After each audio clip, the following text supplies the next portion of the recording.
မြို့ပြရဲ့မီးရောင်အောင်မှာခြေလမ်းတွေကရှင်မြန်နေလေရင်ထဲမှာဆွဲနေတဲ့ပုံရိပ်ကရွာကဆောက်စုဆိုတာမမေ့သေးဘူးကတရားလမ်းထက်ကအလွမ်းတွေကိုကတရားလမ်းထက်ကအလွမ်းတွေကိုဒီညတော့ဂီတနဲ့ဖြောက်ပြတ်မယ်ရွာကစာဦးလွမ်းနေဒီညတော့မြူးမြူးယူလေးကရအောင်အလွမ်းတွေမေးပြီးပျော်ရအောင်ဆောင်းရင်မင်းကိုလွမ်းနေဒိန်ချိန်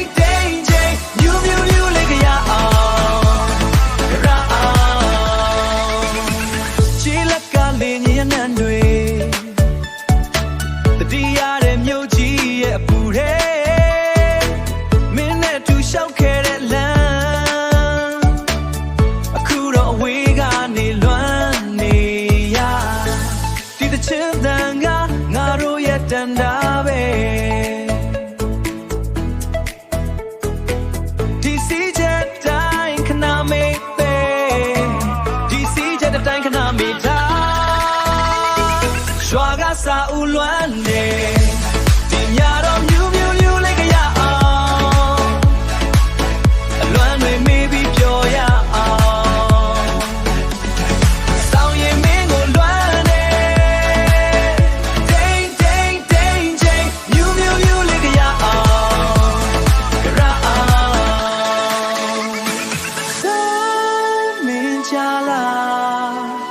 ဒီတန်စင်တွေကငါတို့နှစ်ယောက်ကြား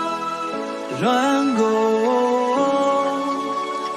ပျော်ရွှင်ခြင်းဖြစ်ပြောင်းလဲကဲအားလုံးအတူတူရွာကစာဦးလွမ်းနေဒီညတော့